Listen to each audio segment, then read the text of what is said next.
This is the 22nd season of Bass Talk Live. BTL is presented by Bass Cat Boats, Strike King Lures, AFTCO, Pro Guide Batteries, Spro, Gamakatsu, The Bass Tank, Beatdown Outdoors, and Sunline. BTL coming at you. Good morning and welcome to an early morning edition of BTL Bass Talk Live, where we're going to talk about bass fishing. Usually 8:30 a.m. Central Time, but today's guest is, as they say, putting in the work. One of the new rules that they made for this past season was going back to the 30-day off limit. So like if you're an angler, you can go around, you can jump on the body of water, you can do some research, you can figure it out. And that's what today's guest is doing. He is a long way from home. He is up yonder, I believe is how they say it in his home state there. A long way from Rocky Top, but he is tangling with some smallmouth on a fishery where he has tangled with some smallmouth in the past. So we're going to chat with him a little bit about that. We've kind of done a smallmouth week this week. We kicked things off with Charlie Hartley, who gave us his top 5 Great Lakes smallmouth destinations, and then paired it with his top 5 smallmouth baits, and then his top 5 people that he likes to smallmouth fish with. I mean, Steve Clapper was number 1 there. So basically you have Charlie Hartley, Carolina rigging on Lake Erie with Steve Clapper. So you can kind of mix that. And then we had Ken Duke on yesterday, where we talked about a number of things, including fashion styles from the 60s, 70s, 80s, 90s, and today, and how that has evolved. Like if you think that the dye sublimated jerseys are over the top now, you obviously have never seen Jimmy Houston in snow white bill bottoms with a stripe down the side, a matching skin tight jersey, no hat on the luscious flowing golden locks, and a pair of aviators on while he stands on his trolling motor and looks over his shoulder. It was a good show, but in the second half of that show, we talked about kind of the trend over the past 10, 15 years of all of the major tournaments, about 90% of the time. And we had some different stuff in 2020, the way that worked out and things, but ending on a northern swing. We see the BPT, we got the pro circuit going on Champlain. We have the NPFL as they reach there. I believe the next to last is penultimate, I think is the word that I'm looking for there. The Bassmaster Opens up on Lake Erie out of Buffalo in a couple weeks. And then the Elite Series wraps up on Champlain and the St. Lawrence River. A standard, like I'm not opposed to certain fisheries like being we'll bring him in because he's actually fishing it. I wonder what and now he's year 3, 24, 25, he's almost 3 years into it. So he's no longer a rookie. That is the one and only Robert G. Thanks for jumping on BTL. I know you've been on BTL before, but you've never done like a BTL show. Yeah, thanks for having me. Excited. This is awesome. Are you what are your thoughts on like some fisheries that are like on the schedule like 80% of the time? Like, do you like having a couple wild cards, but then having some staples that every year, 2-3 years in a row, year off, but then they go back there? St. Lawrence River since 2013 on the Elite Series has been a pretty stable stop on the tour. You're cool with that now in your third year? Or do you wish that it would be like, hey, let's go to some place we've never been? I'm cool with it. I've fished a lot of tournaments now up here at St. Lawrence, but once you get up here, you quickly realize like this is like bass fisherman's Disney World, So I don't mind it too bad coming here. But I do like going to the new tournaments, honestly, the best. Like going to new bodies of water and just being able to run around the lake like you've never seen it before is truly one of my favorite feelings. So I do like that. Probably the best. As a younger angler on the Elite Series, is it hard coming into established fisheries like it doesn't have to be anywhere, but like an Okeechobee, a St. John's River, a Toledo Bend, St. Lawrence River? for your first or second time, knowing that you're up against guys who have been here 9, 10, 11 times before over the course of their career, have seen those conditions, know where they could run, have rock piles and things like, was that intimidating at all as a guy knowing, hey, I got way less experience, tournament experience than a quarter of this field? Yeah, for sure. Definitely, like, I think about that all the time. And last year I got fished the EQs, and I got to room with Mark Menendez, who's been around and been doing it for years upon years.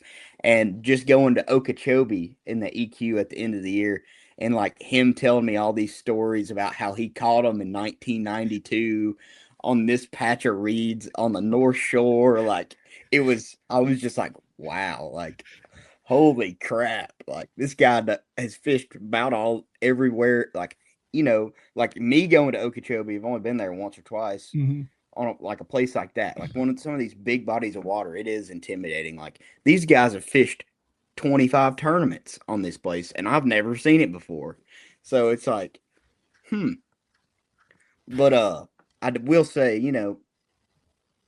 I feel like with electronics now and putting time in, it's kind of helps break down bodies of water for that time of the year and when you're there, and it could create a little bit more level of a playing field for that. I feel like. I think a lot of people realize that for the longest time, it was like a 2-week off limits period for the Bassmaster Elite Series. And, guys could get information, could do kind of whatever they want. Now there's a strict no pay or barter, but you can still within, outside of that 30-day off limits area. Like if you've got a buddy on Shawnee Twin Lakes and you guys are going to Shawnee Twin, you can call up Austin Cranford and say, hey, I got an Elite Series on Shawnee Twin. Anything I need to know about that lake? And he could say XYZ. But that has been kind of a hot topic over the last couple of years. It went from absolutely no information to where you could still go jump on the lake, fish the lake up until the 30 days, but couldn't get any non-public information. Where 3/4 of the way through the Elite Series season this year, where they've gone back to the 30-day, which is traditionally what it was. Do you think that has helped level the playing field? Also, do you think that there's a lot of younger guys who have been able to dial it in more with that, or has that really kind of been a non-factor, and guys like me and stuff are the ones who really make a bigger deal out of it than it actually is? Yeah, I don't know. I mean, I feel like it helps a little bit, not as much as, people would think. I like that reason because last year, the Classic was on my home lake. So I literally couldn't talk to any of my buddies the entire year of 2025 about fishing at home. You know what I mean? That's to suck. That's like, I always feel bad for Jason Christie when they announce a Grand Lake Classic, because now Jason has to be like a deer, like the opening morning of hunting season anytime he's around anglers, because he's like, dude, nothing grand. Don't say grand. It was freaking awful, man. It was just like, you got to stay like isolated enough to just not put yourself in that position. So I am thankful they changed that rule just for that, the isolation factor of like not being able to really talk what you love to talk about with your buddies. But, I think it could help. Some guys have a big network and they probably, but I feel like in today's time and fishing, the sport's evolving. Used to, the guys that got the best info were pretty dominant, but nowadays I feel like information doesn't help you as much as it used to, just because everybody's getting so much better, and it's just freaking, you got to be so in tune with the fish that week, and just, it's kind of like a 3-point shooter, just the guy who's got the hot hand's gonna win that week, honestly, is what it seems like to me fishing the elites now for 3 years. It's like whoever wins that week is going to have caught them better than anyone could have caught them on that lake that week. So you just got to have the hot hand and keep it rolling. You talk about catching them better. I mean, you have 5 top 5 finishes on the Elite Series in 2.5 years and 3 second place finishes. I was kind Yeah. of doing some stats getting ready for this, and I didn't realize 3 second place finishes already, dude. You got to be hungry. Yeah, man. Ah, and like every single, it wasn't like I got blown out and finished second. Like I won the second place tournament. Like it was like I was right there on all Mhm. three of them. And it's just like the last one, you know, you always think about the last one. And the last one was at Okeechobee in that EQ I was talking about with Menendez. Mm-hmm. And that was the one because I finished 2 spots out of the Classic during the regular season last year. And I needed to win an EQ to make the Classic in my home lake. And man, I lost a key fish, like a 4 or 5 pounder on the first day that would have sealed the deal. And, you know, I think about that fish a lot, but Still, even now, like even though you're through that year and things like that, you think about that. and I feel like I have 4 second places because at Champlain 2 years ago, I finished third. And you can fact check me on this, but I'm pretty sure I lost by 4 ounces. And I finished third. You actually lost by 3 ounces. 3 ounces? Because Ed had 80 pounds, 12 ounces, and you had 80 pounds, 9 ounces. So 3 more ounces, and you'd have been in the fish off with the barrister. Isn't that what they call I it? know. Like that was the one tournament that like I felt like I was so dialed and that I don't know how it didn't happen. You know what I mean? Mm-hmm. That one, the one that stings the most probably. Yeah, the only one that wasn't within like less than 2 pounds was when Taku went absolutely nuclear on Smith. Yeah. And that was still only like 4 pounds. Yep. He just caught a 6-pound spot in June, like late June on Smith. Like, you can't beat that, you know? Was that the tournament that he caught that big? Was that on an urchin? That was on a freaking koiki, man. And he hit it because when we had Sid from Spro, they're the only distributors for Hide Up. So everything from Hide Up that comes to the country goes through Spro and then their distributors. And I pull that video up, and that dude hid.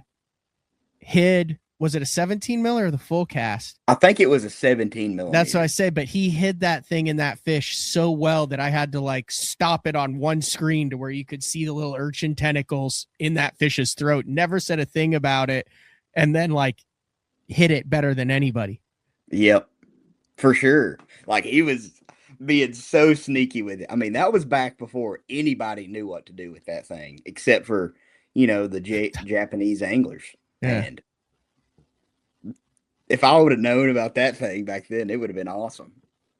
You mentioned putting in the work. The reason that we're going live at 7 a.m. Central, which is 7 a.m. Central, which is 8 a.m. Eastern, where you are, is you are up in New York, putting in the time on the St. Lawrence River, a place where you finished second in 2024 to like you were sandwiched between Corey Johnson, who had 102 pounds. You had 100 pounds, 7 ounces. Then Trey McKinney had 98.9 and Chris had 96.2. Like, you were sandwiched between some guys that know how to catch some damn bass. Oh, yeah. And even though you had that, you're in the Century Belt. What made you say, hey, I need to go back up there and put in more time on that, even though, I mean, you were pretty freaking dialed in 24. Yeah, I mean, on paper, it looks like I mean, it was the best tournament I've probably ever have, and hopefully it's not ever will have, but as of right now, it's the best I've ever had. But to be honest with you, the reason why it was so good is at Champlain, the week before, it was a back-to-back. Yep. And we only got like a day and a half of practice for that tournament.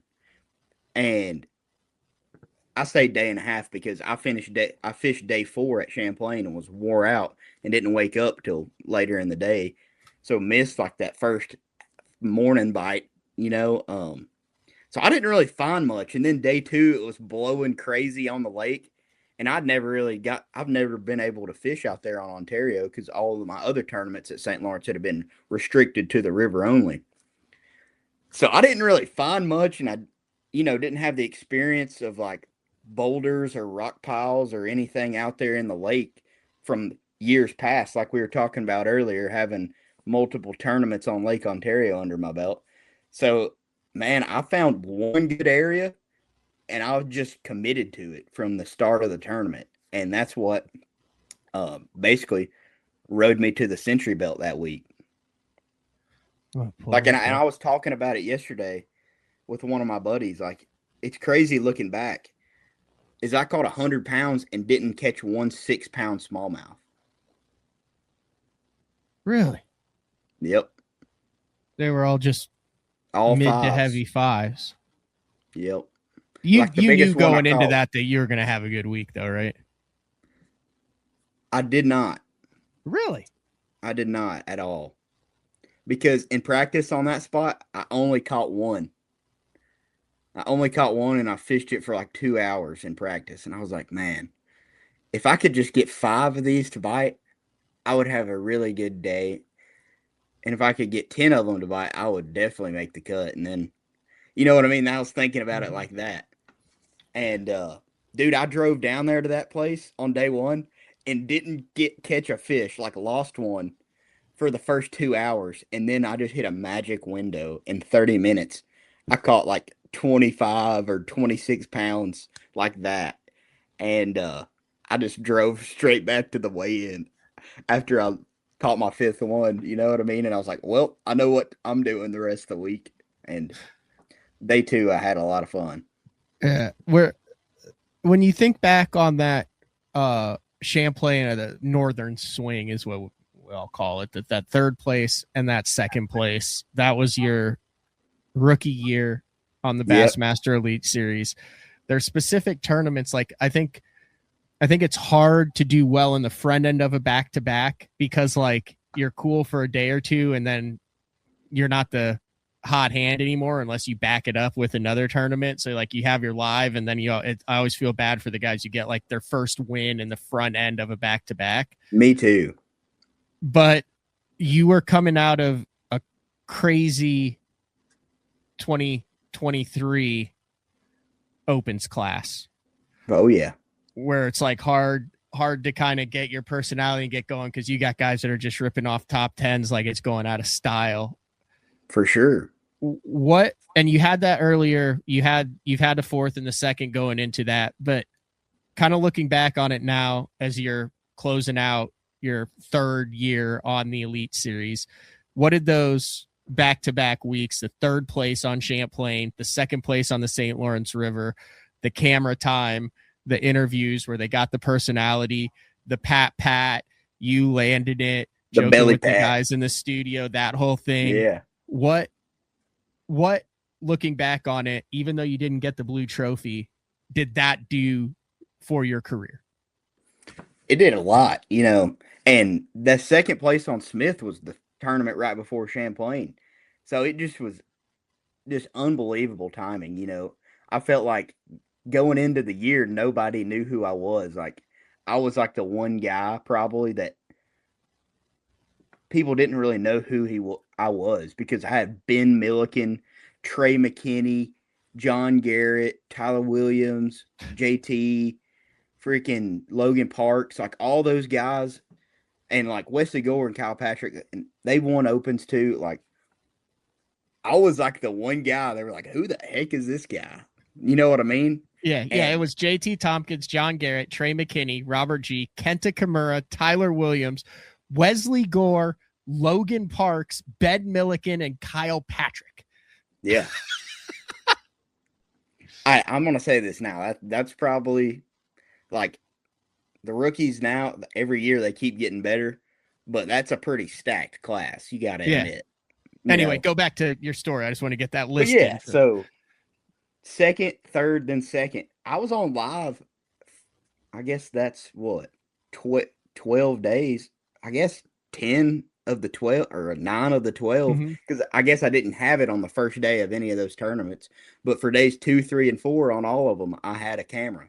So I don't know. I just felt like I was talking about earlier, like a 3-point shooter in basketball or something like that. Like, I just felt hot. You know what I mean? Like, the ball was rolling and I was feeling good on camera. As you can tell at that last tournament, you know, I felt like I was getting out of my comfort zone a little bit on camera and, hitting the Heisman, or whatnot, doing belly pats. And I don't know. It was just a really big confidence booster in my career that really just solidified, hey, I can compete, like I Mhm. might not be the best guy out here, but I can compete. You'd And had a little bit of camera time before that, but yeah, walk me through, like, what is it like when you've got that camera, you've got so many days, and then you're learning about like Such and you got Zona Sanders and Ronnie and things like that.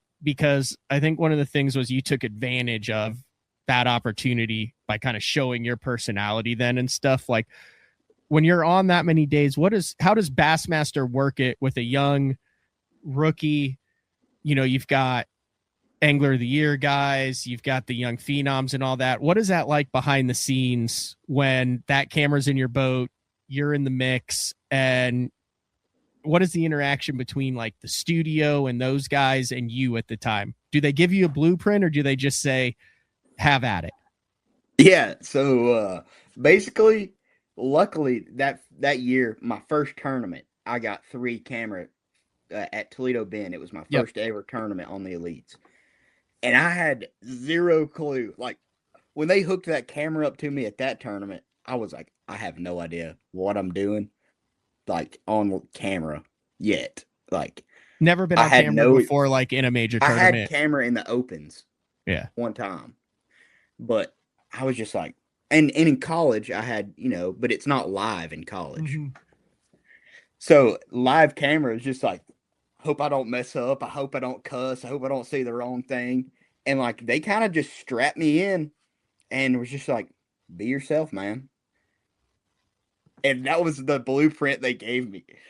And so then after like the first day, they were like, okay, you did great being yourself, but maybe teach us something a little bit. And that's something I'll never forget. Andy Crawford, one of the shout out to Andy, he's one of the Legend. photographers for Bassmaster. He was like, yeah, man, just keep being yourself. That's awesome.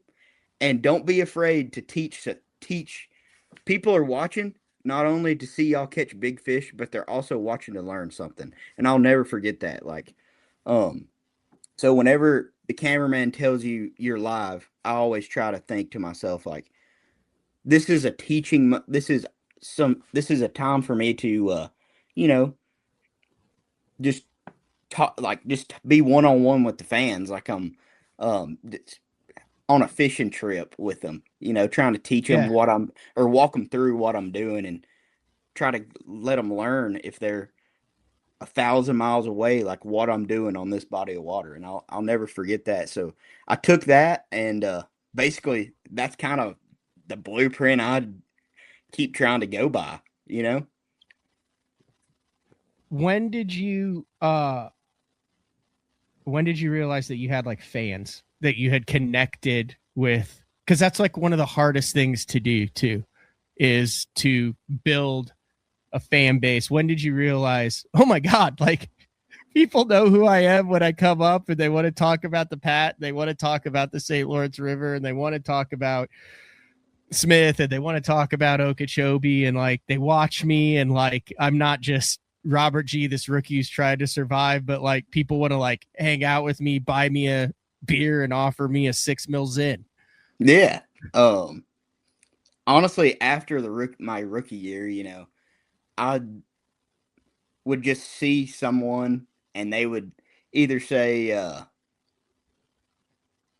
like they would pat their belly, like belly pat, or they would come up to me and they would talk about the crap on the St. Lawrence River. That's Mm-hmm. that's been a lot of just like the fan interactions over the past couple of years. They were like, "Man, we were rooting for you at the St. Lawrence," like that kind of stuff. Mm-hmm. Yeah, and it's been awesome. Did And that end then up turning into a big positive, like from the fan and support wise yeah, and like stuff like that? for sure. And Zona in that tournament called me the little Ewok, and Corey went along with it. So I started. That's my logo right there. I know I I need had one it. of those hats in the studio. I've Yeah, got I'm gonna everybody's have to get hats you all one. around here, but I do not have a Robert G hat. Yeah, so I have my own branded logo now from that tournament. Like they little Ewok Robert G. So Are those available now? I know last time when I saw you, you yeah, were like, so "Hey, we're sold out." yeah, so like I said, I'm still just like pinching myself. I don't know. To me, I don't feel like I have that many fans, but every time I get enough, like I don't go out here and buy 500 hats and 500 t-shirts expecting to sell them all like probably Matt Robertson does. So, I buy what I think would probably be sold by friends and family With and your own money. yeah, with my own money. And they've sold out every time and I think I've gotten like 3 lots of them. And like at the classic this year in Knoxville, I had I don't know, pretty good amount of them and they all sold out by the third day, like the morning of the third day. So that was pretty awesome. And that's another time I was like, wow, this is sick. People are on board with me and they like watching me. But you can't get them right now. Like you're out of the lot right now. Like they're you have to get them second market eBay right now. Yes. Okay. Yep. I'm doing it like a swim bait drop. You know what I mean? Oh yeah, yeah. Uh, like Clutch does or like Yeah, KGB does, where it'd be for like I'm going to sure. drop them at 3 a.m. for the third shift workers, and when Yeah. they're gone. Limit 2. But the good thing is I talked to a apparel company at ICAST and Oh, hopefully I will be getting some made here shortly. like to where they'll be available then. Yeah. You mentioned that rivalry. Do you think rivalries are good? Like, I mean, you're a big college football fan. There ain't nothing like it. I mean, I think OU's in the SEC now. I mean, we beat some teams. I believe we may have beaten Tennessee at Neyland in a blackout game last year. Yeah. You But did. one of the things that makes you tune in is the rivalries, whether Yep. it's whether it's a historic rivalry or whether it's like I'm pretty sure if there's a like the Kiffin games and stuff like that now in fishing. It's wild. I actually just came across, rest in peace, Harold Allen.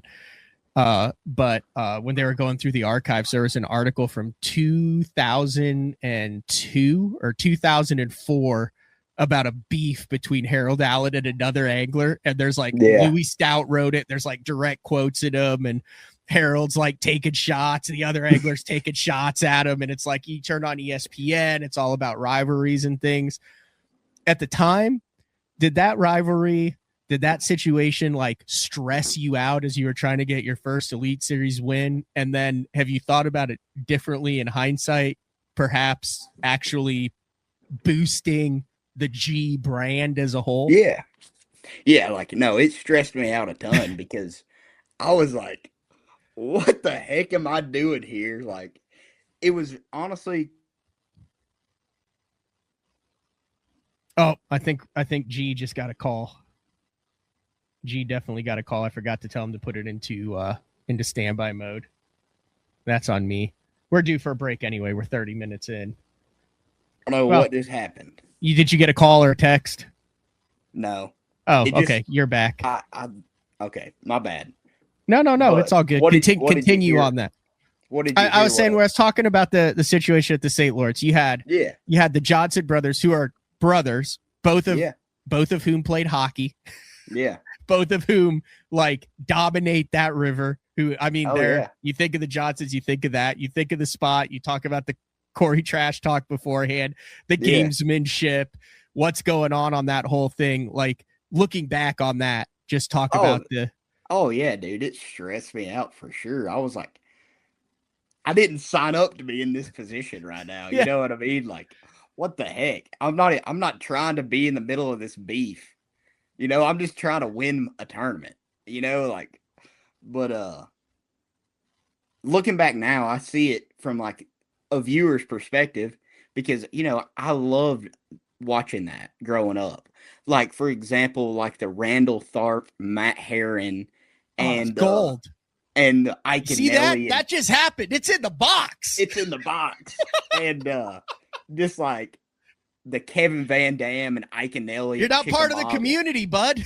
Yeah, exactly. Like and people love that. And for me, I felt like when people were watching that, they were like, this is like a real life Bible story. Like this is David versus Goliath. Yeah. This is David versus Goliath. And Yeah. unfortunately for me, there was 2 Goliaths. And you know what I mean? Yeah. I might have knocked one out, but David only had to knock one giant out, and I think that's what got me. But I think that's what people really enjoyed. And honestly, it's fine with me. Have you gone back on that? Like, yeah, I mean, you have to see the same. I mean, like, you have to see the same guys. Everyone's trying to make a living out there. Like, just think about your like club or your Thursday nighter or something. There's always some guy there where like you're like, okay, we gotta beat this guy tonight. Like, I do not want to come in, and the worst feeling is when they get you by like an ounce. Yeah, for sure. Have you talked about that? Are you cool with those guys now, or is it? Yeah, like, we're cool. Yeah, we're cool. Like, I don't. You like the rivalry part? Like I said, you're a sports guy. Like, I mean, I think that's part of it. I think that's part of it on the water too. Yeah, true. Like, it's a competitive sport where you're trying to beat people. Like, I mean, I'm a hockey guy, and you're like, oh, that guy and that guy don't get along on the water. They could be the greatest people off the water on earth. Yeah, for sure. And I don't know. To me, I don't know. I don't really want to make it a rivalry just because it feels like Vanderbilt playing Alabama or something. You know what I mean? Like, yeah. But I mean, every once in a while, Vanderbilt gets a Diego. Yeah, gets a Diego back there behind, and he's got the gold chain on, and he's saying, it's 3rd and 1. I'm going to go to the end zone. For sure.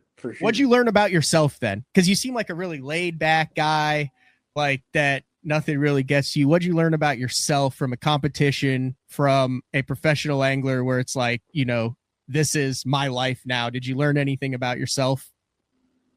Yeah, I learned,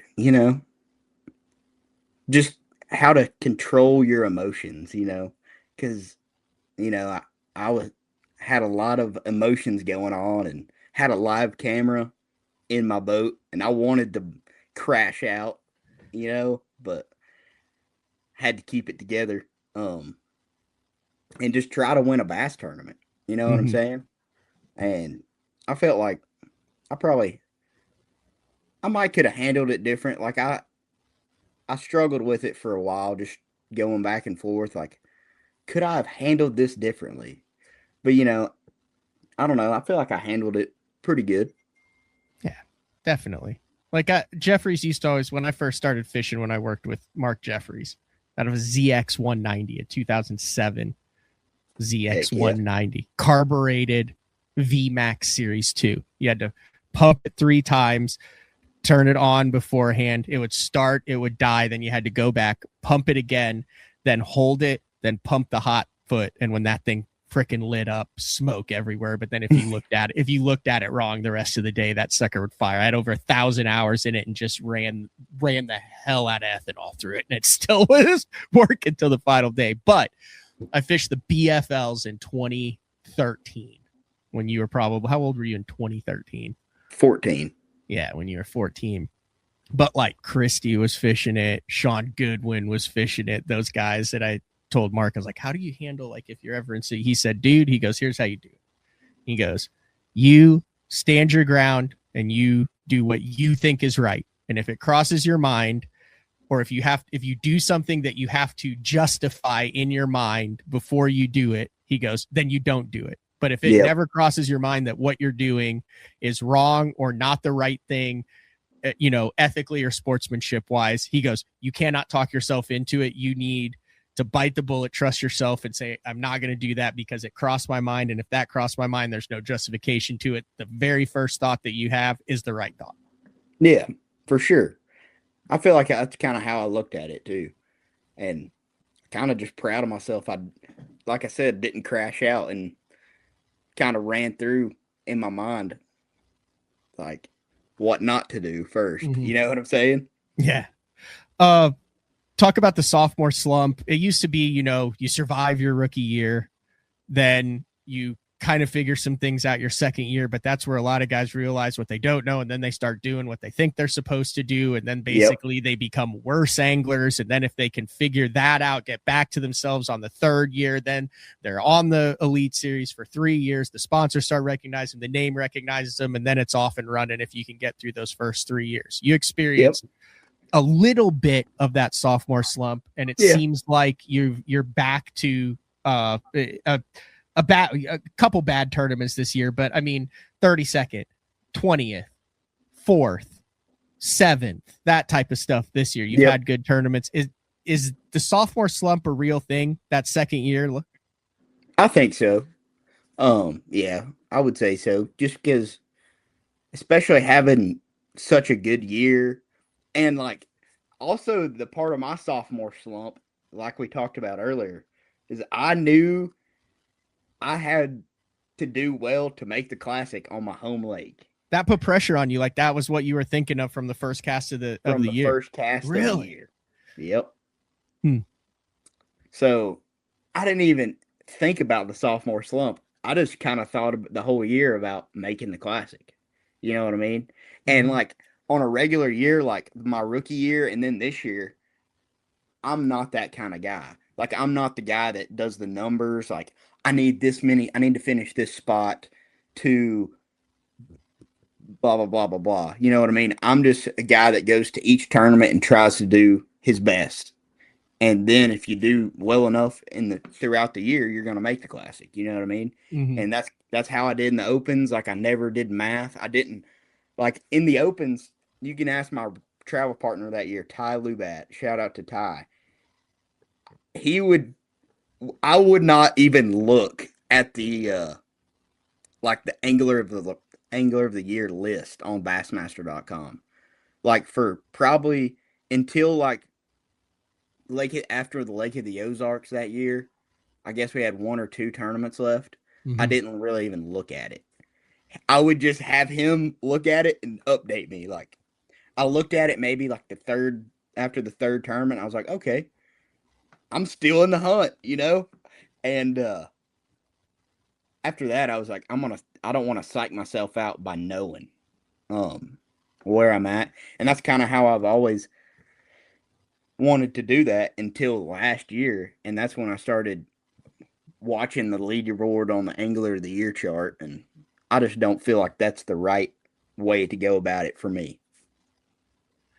Did you plan on making the Elite Series in your first year? You had a long college career. We've done a lot of shows about how college prepares the guys for it. But I mean, you fished you fished a lot of the college series up until 22, and then 23, bam, you made it. So here you are. Oh yeah, a year after.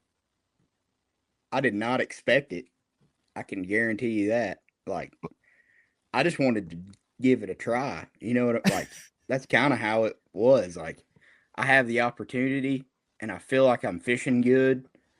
And I feel like I just want to do this so I can kind of prove it to myself. Like, if I finish top 25, I'll be happy. You know what I mean? It's kind of how I went into the season. Because, dude, I didn't have any sponsors other than McKee Outdoors and Enduro Power Batteries, which shout out to those guys. Like, that was it. I paid for half of my Opens entry fees off Tuesday Nighter jackpot winnings. Right. And yeah, like I was not just like a pro that's fishing the Opens that has a tricked out garage and a boat deal or any sort of that. Like, you know what I mean? Yeah. I had the boat I was using in college, and it was and like it was me and my dad's boat that we just went fishing, you know what I mean? And I fished in college with. So like when you started out and cashed in 4 of your first 5 Opens that year, you literally used that money to get through the second half of the year. Or no, I used money I was winning at like weeknight tournaments. Yeah. But, to get into the Opens. But then, I mean, heck, you cash it, you follow. You cash at Bugs, you cashed at Wheeler, you cashed in Oklahoma, and that was 20,000 in. So then you paid that money to get the deposits in, and then that money to get to the next one and the next one. Were you working at the time too, or No. I was like, I'm going all in. really? I went like this. I was at the poker table and just went like this. I'm gonna fish every day. And the only job I had outside of fishing the opens was I fished Monday, Tuesday, Thursday, and Friday nights, and sometimes Saturdays when there was a tournament. You know what I mean? Like, So Monday night jackpot, Tuesday night jackpot, or just Monday fun fish, Tuesday jackpot, or were you jumping in No, all the jackpots around? these were all tournaments. Oh my gosh, you were fishing 5 to 6 tournaments a week for a year? Like 5. Yeah. Oh, that And dude, my fishing partner back then still does it. And dude, I'm envious of him because he don't have to travel and burn gas, and he wins money every night. You know what I mean? It's hilarious. what's a Tuesday nighter pay? Because like the one I fished down the road, like I mean, if you get first in big bass, you may hit $300, and then you split it with your buddy, and then after the cold ones and the ice and the Snickers bar, you're clearing like $80. No, it pays pretty good in Tennessee just because like some nights there's 55 boats that show up. Oh, damn. 60 boats. Wow. I mean, it's not great, but it's No, that's I mean, strong. That's $1,000.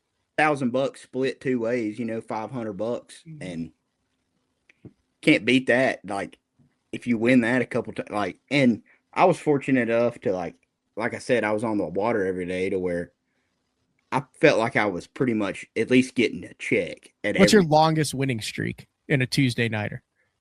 Like how many weeks in a row did you show up and win? Because I've heard of like Christy has some insane streaks at like 10 killer and stuff. Yeah, so me and my buddy Corey Brooks that year, we fished the Monday nighters together, and then my buddy Jacob Woods, we would fish the Tuesday nighters. But the Tuesday nighters were the ones that like you wanted to win, and they were harder to win, Mm-hmm. and they paid more. But we would pretty much fish the Monday nighter, and because it was way less boats, just because we felt like we were going to win every time, and we won every one. We won every one of the Monday nighters we fished that year. How pretty many is much. that? I don't know. Are we talking Probably like 4 or are 11 we or talking 12. damn? But I mean, it was only like 15, 20 boats. I know, but that's still a hell of a streak. Yeah, we were just on one. It was fun. It was just we were dialed. Interesting. What was And your dude- first? Go ahead. Like I said, my fishing partner Jacob Woods. Back, if you look on Facebook and look at any weeknighter on Fort Loudon and Tellico, he wins about every week. Still, it's hilarious. They're about to Well- ban him. What was your well, Cranford's dealing with that in Oklahoma now. I said, dude, you got to quit putting videos of you out just drilling everybody by 18 pounds. I know. What was your first like paying sponsor, cash sponsor where you're like, oh my God, it's happening? That year it was Enduro Power. Okay. And we didn't kind of get it finalized till probably like the third tournament. So I started the year and I didn't have a jersey or nothing. And didn't have a boat wrap. But then, Enduro Power got me. And McKee Outdoors. Those were my 2 sponsors. But it wasn't like I had them lined up and everything was ready to go at the first tournament at Eufaula. You know what I mean? It was like maybe by like, I don't know, I forgot what the third tournament, like after Toledo or after Bugs Island or something. It was like, all right, I'm kind of a semi-pro now, Yeah. Bugs Island was a cool tournament. Remember that Yeah, it water was. came up on that and it was like really easy in practice, and then it flooded up into the bushes and like 4-pounders were gold there. And For sure. I And love feel- Bugs Island. That was like one of those tournaments I will never forget just because it was like a learning moment. everybody really kind of knows about it now is with the fry garters with live scope. That is where I first like witnessed it. You know what I mean? And I was like, whoa, this is insane. This is crazy. Exactly the same with me. You roll up and I like the first 4 stumps that I caught him off of, I was trying to figure out, you try to get patterns within patterns. Yeah. You obviously do it better than the majority of people, including me. But I literally remember sitting down in the boat on that first day of practice and going, why am I catching a fish off of every hazy stump and not off of every crystal clear stump? That's exactly my and I'm thoughts sitting there as well. and I'm like, what is it? I could not figure it out. And then I was rooming with Upshaw and he was like, that's fry, bro. And I was like, oh, that makes a whole lot more sense. Yeah, that's the same thing, dude. The first day of the tournament or first day of practice, I called my roommate and I was like, dude, I don't know if I'm on to something or if I'm just like tripping out or wigging out or something and just seeing things, but there must be some sort of algae bloom on some of these stumps. And like, there's always a bass on them. You know what I mean? I've thrown it every single one I've thrown at. I've caught one. They aren't. Sometimes they're nice, decent ones. Sometimes they're tiny ones. And then we kind of like put it together. Like, dude, these are fry guard. That's fry. Like, holy crap, that's wild. But Did yeah, you end up catching them off that in the tournament? Because I couldn't catch them in the tournament because the water came up and then it got kind of super windy and stuff, and I ended up having to catch them on a freaking 3/4 ounce spinner bait out of the trees. Yeah, dude, I rode that program because dude, it was literally like first point I pulled up to. There was 3 or 4 fry garters on that point on stumps, and I was like, huh, the old algae bloom stumps have bass on them. Let me go look around and mark some more of these. And then that day we were talking on the phone and we're like, I guess it's fry. Like, holy crap, it's fry. So dude, I just went on a freaking, and we had 5 days back then to practice. Yeah. I went on a tirade of freaking finding stumps and finding like marking fish, and like it was like a bedfish tournament for me. Truly. I'll give up some juice on that. So that lake had been super low like 2 years before that, 3 years before that. You could literally get on Google Earth and mark every single stump that was currently in 7 to 10 feet of water. I had like 300 waypoints of just stumps, and there would just be a dark spot on the Google Earth. Then you'd mark it, then you'd move it over to the unit. So I like slept like an hour a night in that tournament and was just going down the bank meticulously in historical image of Google Earth, just dropping it on every single dark spot. But like I said, didn't pay off. I ended up just going down the damn bank on a shad spawn, caught him on a big spinner bait. Yeah. And like I said, that tournament too, I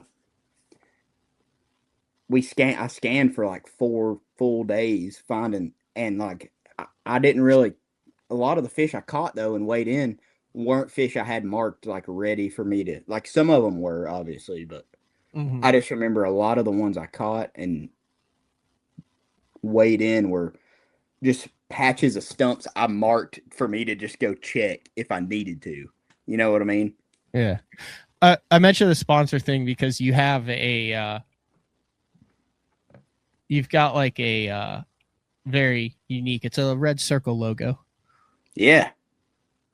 Dude, that's the coolest story of all time. It's one of the most badass sponsors ever, and we were talking about you can get some delicious food there 6 days a week. Yep. Chick-fil-A. Chick-fil-A. What's the story behind that? Dude, so it all goes back to my rookie year again.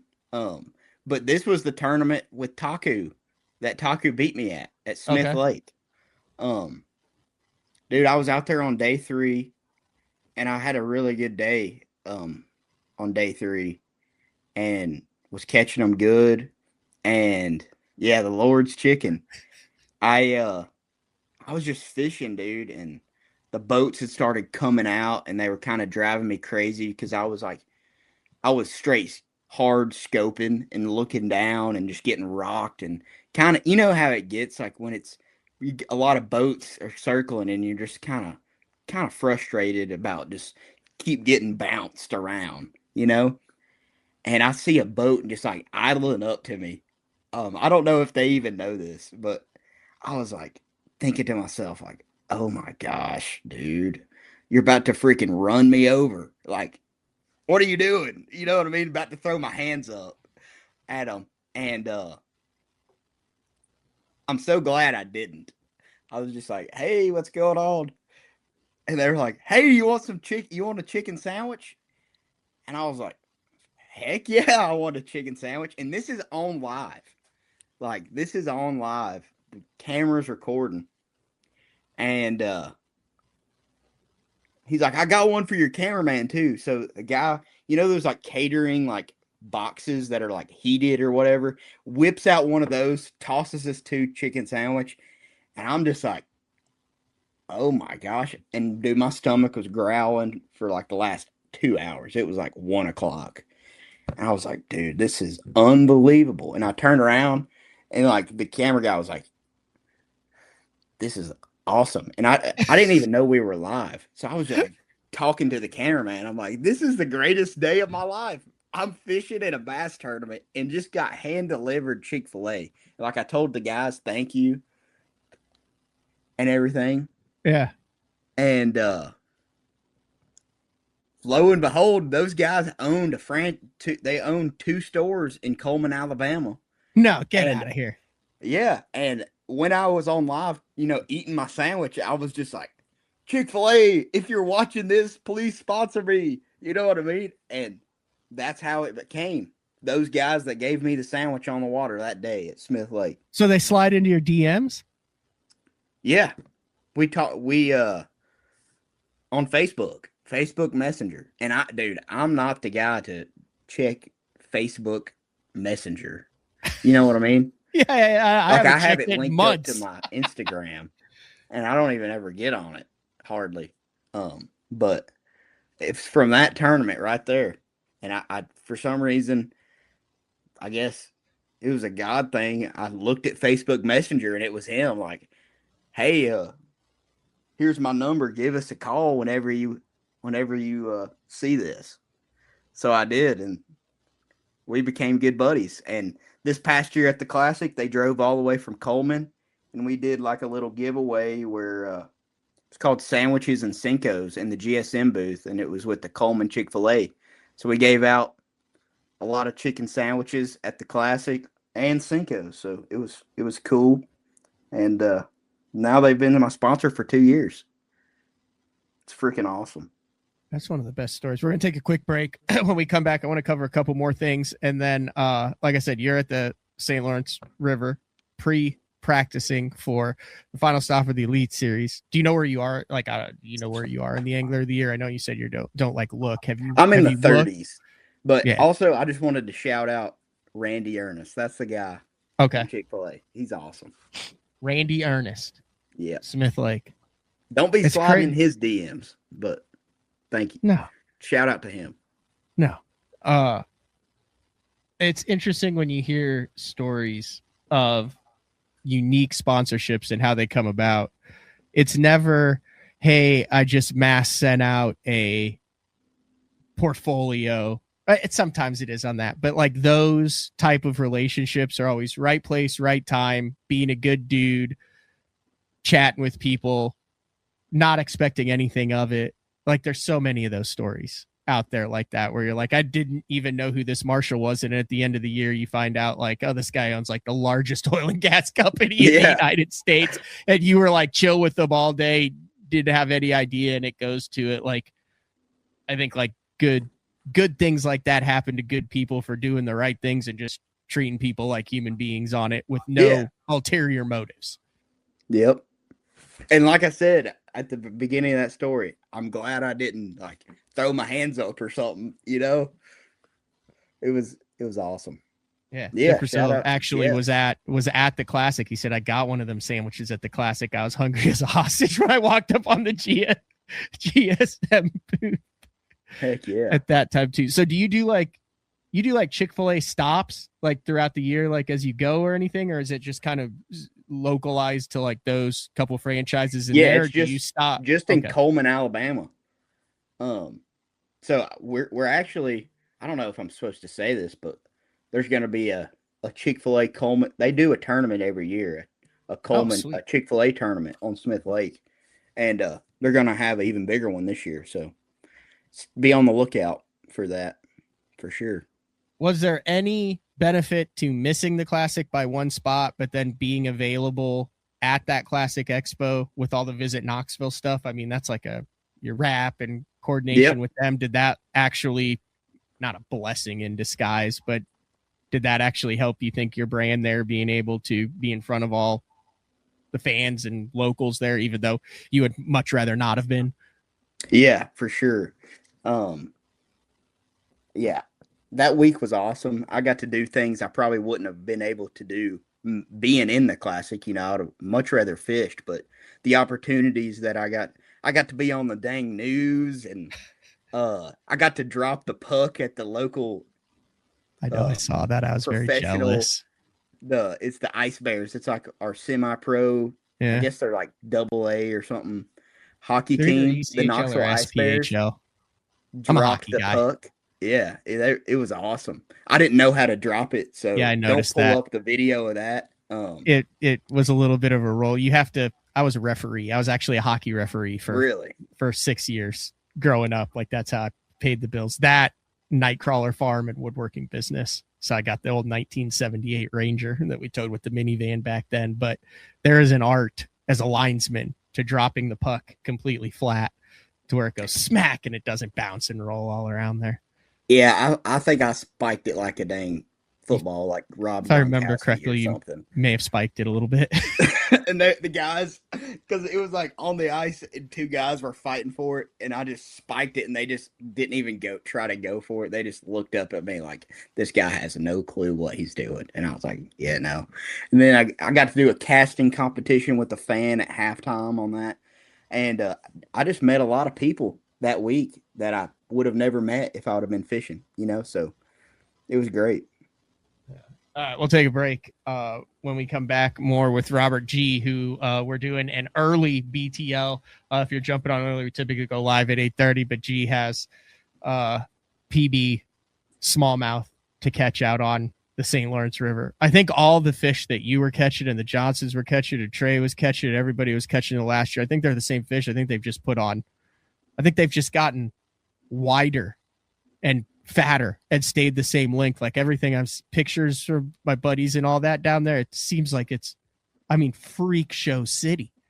Dude, it's unbelievable. I forget about it every time. And then when you get up here and catch one, you're just like, dude, this is the craziest looking bass I've ever caught. Because it's so just round. It's unbelievable. And it's so cool. And their mouths are so small, but their bodies are so fat. It's unbelievable. What do you think Smith Lake spots would look like if you had the density of gobies and Smith, the density of gobies in the Great Lakes? What do you think a Smith Lake spot would look like? Oh my gosh. I've seen some pictures of out west, the spotted bass, like that are feeding on like some of those bigger shad, whatever, hitch or whatever. Yeah, and the salmon kokanee. And the kokanees. I think they would look something like that, like just freaking 8 pounds, you know, just looks like a light bulb or a softball in their belly. We'll be back in a minute and a half with Robert G, Elite Series veteran, fighting for the classic spot, heading up in the final two stops of the year. It's BTL early on a Wednesday. We'll be back right after this. The new Puma STS has been redesigned from the ground up. With the angler, design, function, and performance in mind, nothing on this new offering was compromised, and the only thing carried over from the previous version is the name. Based on the Soft Touch series hull that started with the flagship Jaguar, this new model is nimble and performs incredibly well at all speeds with either a 250 or 300 horsepower engine. Featuring a new 96-inch wide body footprint, this hull measures out at 20 foot 7 inches in length. Industry-leading design coupled with tournament-winning performance. The Puma STS from Basscat. Feel the rush.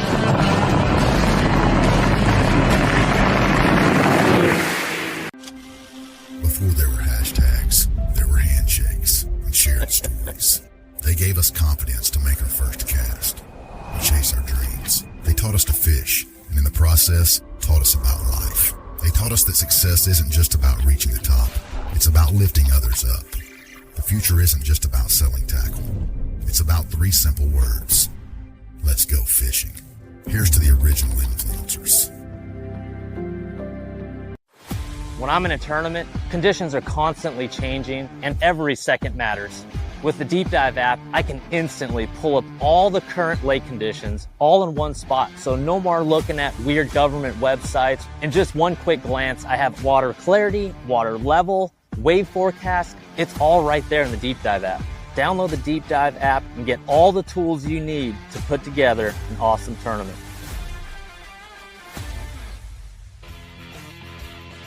All right, welcome back, BTL, on a Wednesday. I was able to locate some of the highlights from that. It was a Bassmaster night. They wore like vests, like in the jerseys and stuff. Had the casting competition. There you are. You got your own jersey. You got that jersey framed? I don't have it framed yet, but I've got it. You got to get that thing framed, man. I know. It was awesome.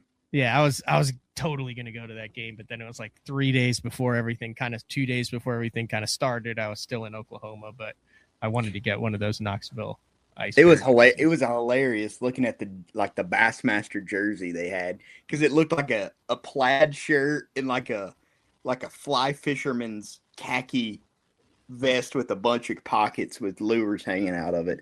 It was hilarious.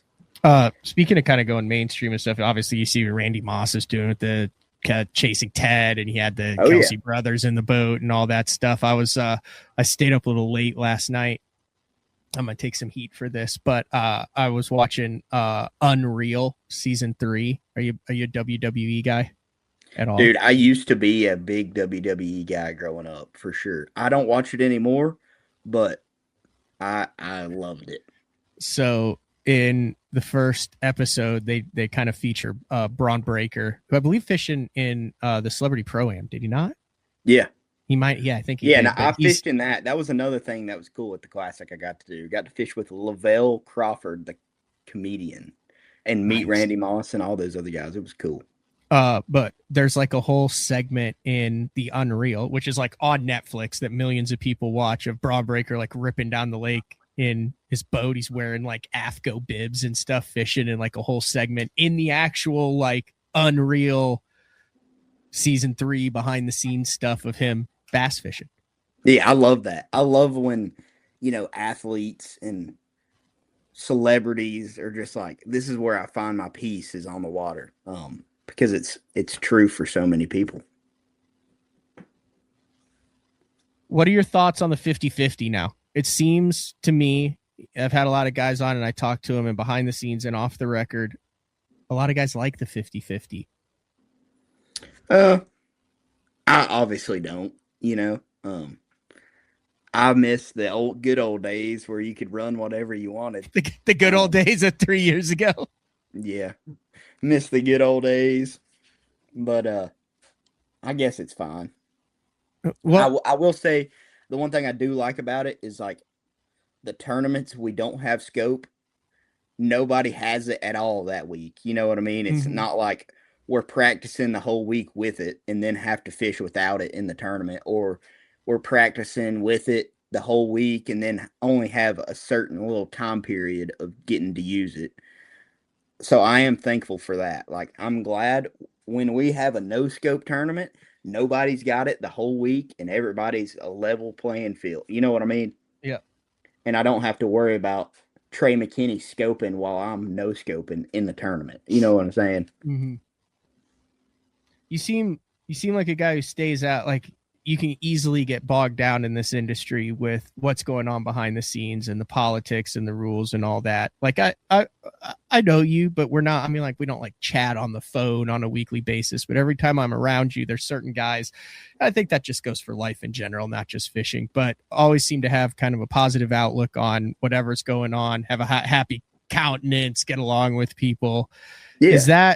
Is that just naturally who you are, or is that, I mean, have you had any of the temptation to get bogged down into the logistics and the politics of the sport? It seems like you're a guy who's just like, you tell me what it is, you tell me where we are, and I'm going to go out and try to catch them. Is that just who you are? Or is that a conscious decision that you've made to be able to focus on fishing and not the off the water aspects of it? Yeah. I feel like it's just kind of how I am, you know. Just kind of have to accept the rules and just live by them, you know. I don't want to just be up here trying to fight, you know, have a campaign about something and start arguments all the time, you know. But you know, I share my opinion, but I don't know. Like I said, I don't want to run for president or nothing, but just start a war.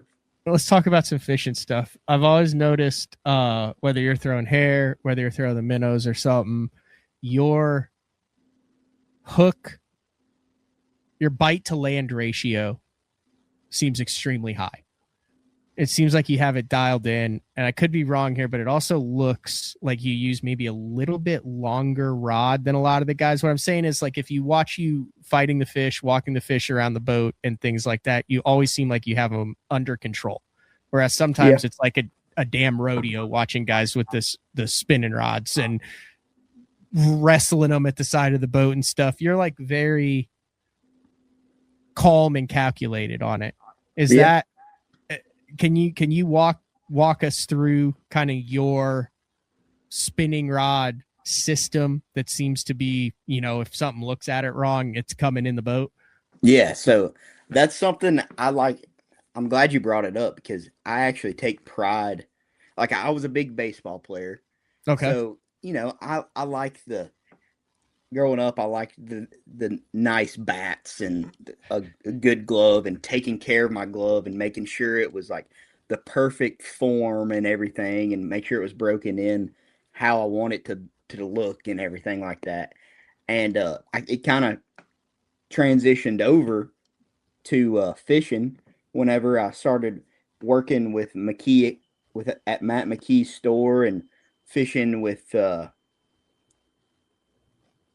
G Loomis and Shimano rods at McKee because McKee is a big dealer of them, and man, my trust is just 1000% in my equipment. And I feel like I run honestly the best equipment, rods and reels and line that I can use. So I really take pride in that. You know, I've turned down some, you know, pretty good offers just because I'm so just confident in my equipment. You know what I mean? Mm-hmm. And that's what I like to use, and I feel like it's pretty bulletproof setup, and I feel like I do land more fish because of it.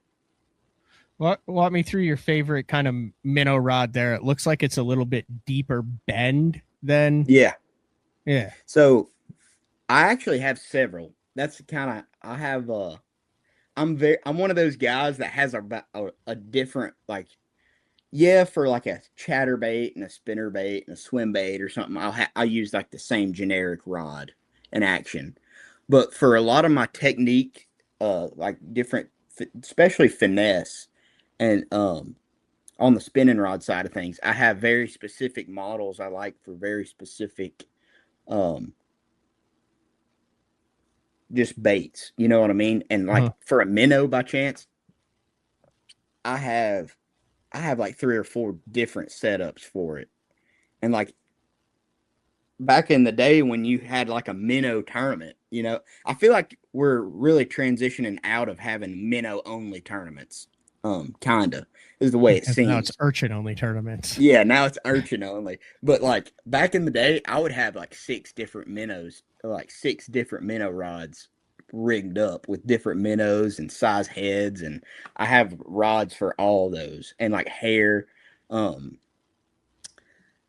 yeah, so I typically, if it's an eighth or a 3/16, I like the G Loomis 821 NRX. It's the Ned rig rod, and it's like you were talking about. It's got a lot of bend. It's the 821. It's 610 medium light, and Okay. they call it an extra fast, and like when you put it on the ground, you're like, okay, yeah, that is an extra fast. But something about the G Loomis rods, like they bend just so perfectly when you're fighting a fish. Like you wouldn't expect them to bend as much as they do, but I feel like they just bend with every little movement the fish is putting into the rod. Like they're just so sensitive and so forgiving. Because I'm like looking at that right there, and like a lot of the minnow rods, a lot have really fast tips, but then stiffer backs to drive in. It seems like that rod has a lot of bend, almost all the way back to that first eye right there. Yeah, but it doesn't feel like that. Like that Doesn't feel like a if noodle. That makes sense. Yeah, like it feels like it's strong all the way up to where you see like it really bending, but I guess it fights fish more like a more noodly, I guess, is what I'm trying to say. But so that one, so I back and forth between that 821 and then the drop shot rod. They're both 610, and there's just a little bit of difference that if you use them a lot, you can tell the difference a little bit between them two. But those are typically what I use for the lighter minnows, and the 4 to 6 inch is really this heavy, the farthest length I'll go, or like the 3 inchers, and all that. And then I have the rod, I call it the Century Belt on it, St. Lawrence. That's just a 7-foot medium. It's a 842 Conquest. I was using that the St. Lawrence, but the NRXs are freaking just the same. It's just whether you want strength versus sensitivity. And that's the model I choose when I'm really going for that 1/4 ounce to 1/2 ounce jig head, or if I'm throwing like a 3/16 7-inch bait. And then, I've got a Magnum minnow rod too, which is the 872 G Loomis NRX. And it's just for, those 7-inch 1/4 ounce or the 8-inch. Like Lake Fork type stuff. Yeah, Lake Fork or Chickamauga, like big, huge Pasquotank River minnow, kind of just Magnum minnows. But those are really the 3 or 4 rods like I use typically. And I'm still kind of playing around with them too. And I have other models I use sometimes. But are you 2,500 or 3,000 spool size? So yeah, dude, I don't throw any 2,500s. I have one 2,500 I throw for hair. Okay, that's the only time I throw a 2,500. But I actually have predominantly 3,000s, and I have 3 or 4 4,000s, and I really enjoy 4,000. Those are big. I really enjoy them too, because Shimano, like some of the Shimano reels they're very, very light with the technologies they have in them.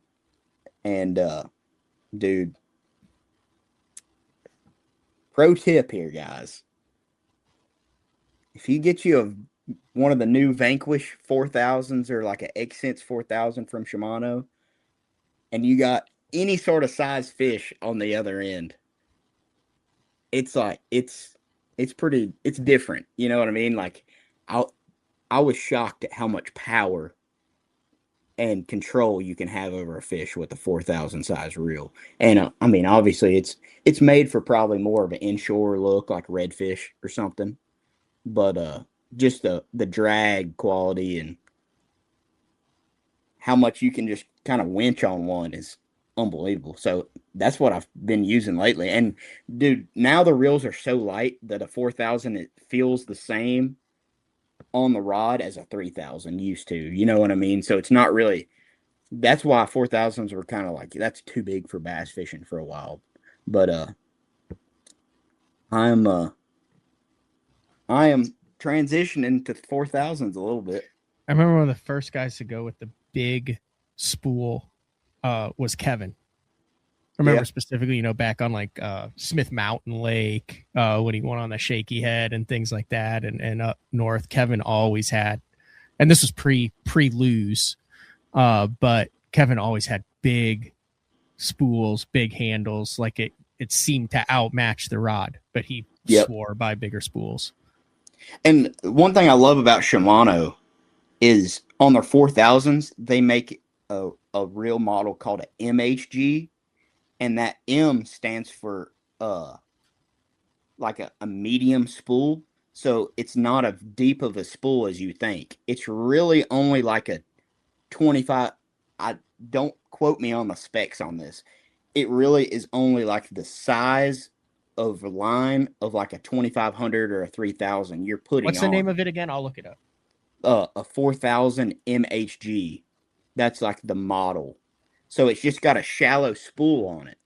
So it's not like you're having to put 20-pound test on there for 20 minutes to put backing on it, you know? Like you literally just put a little bit of backing and then like your 150 yards of braid, and that's fills it up. It's awesome. It's not the twin power one though, is it? No, not in the twin power. It's either in the Accents or the Vanquish. Okay.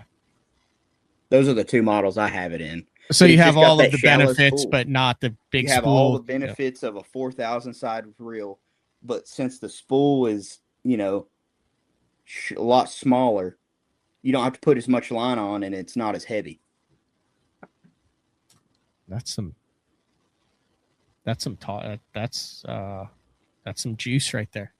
Yeah, it's like and like I guess when you're on a 4,000, the amount of revolutions when you turn the reel, like one full turn, is just picking up. I don't know the exact measurement of a line, but man, I like it a lot. In your opinion, is a spinning rod and reel combo, is it worth the extra $500 to have one or two really dialed in matching high quality combos as opposed to 4 or 5 in that $300 to $500 range? You would rather have two completely properly set up high ends instead of an arsenal of lower ends? Yeah. Yes, for sure. Or at least just one. You know what I mean? Yeah. Like, I mean, you're 1,000 in to get a good one. It's $1,000 because you're talking a $500 reel and a $500 rod. Pretty much. But when you come up here to fish Champlain or St. Lawrence or any of these Great Lake places, you'll be thankful you have it. You know what I'm saying? Like the way they fight, it's similar to like a trout, how they're just acting underwater with the constant head shake. So that extra money you spend, at least the reel, like you might not have to get, I mean, I prefer you do. Like I'm going to, just because it's unbelievable. And because of the sensitivity, like you can feel bites when the line is just laying on the water, kind of sensitivity. But the reel matters. Like I'm not gonna say names or anything, but I've loaned some reels to other Elite Series pros. Enough said. Yeah. Line wise, do you stick with the same braided line for all the applications, same pound test, everything? Or are you one of those guys that mixes it between heavier braid or sinking braid or anything like that? Or you? Yeah, I actually do. I actually mix it up. And pretty much I like PE line. That's like a JDM way to measure braided line for spinning rods. And basically what PE is, I don't know what that stands for because I'm not that smart. I'm from Tennessee. But it's basically measuring the density of that line. So it's a baseline. Every brand you pick up, if it says PE1, it's going to be the same density as the other brand. So if I have Adidas and Nike PE1, they're going to be the same. You know what I'm saying? Instead of like one company say I have 10 pound and the other's 10 pound and their breaking strength is different. Like these are always going to be the same. So I like PE number 1 and PE 0.8 for really finesse, and PE like 1.2 or 1.5 for when I'm fishing for really big fish. And I choose the regular just PE line when I'm fishing shallower, just normal. It casts great, and it doesn't matter to me that it's, more floaty on the water. And, but if it's going to be a really strong, I don't typically have all my reels rigged with sinking line all the time because it seems to not have the life of a normal, Really? just regular PE, non-sinking. It doesn't have the rot. Like I sometimes keep line on for a full year almost, you know what I mean? But like sinking line really doesn't, but it has a little bit more benefit. And the benefit is it falls straight on the water when you cast because it's heavier. It's like, I don't know I guess grams of weight, but whenever you cast it out there in a heavy wind, it falls straight down on the surface. And whenever you're fishing deep or fishing baits on the bottom, you have a direct contact through the water to your bait, and there's not an arcing bow. And like, I know sometimes if you're throwing like a weightless Senko or a weightless fluke in the wind and you throw it out there, this is just a good example. The wind catches it and like carries it over, and then your bait's like working the direction where your wind blew it. You know what I mean? And it's not coming straight back to the bait. Sinking line will help with that because when you throw it out there, it's just going to fall straight and come straight back to the boat. That's when it's like, so like Great Lakes and stuff, when it's really windy, I'll put some sinking line on. And if I'm fishing really deep, say at Smith Lake for minnow fishing for when I'm trying to get it down there in 40 foot, something like that. It's a system. PE stands for polyethylene. Yeah. It is a high strength synthetic fiber used to make braided line. Yep.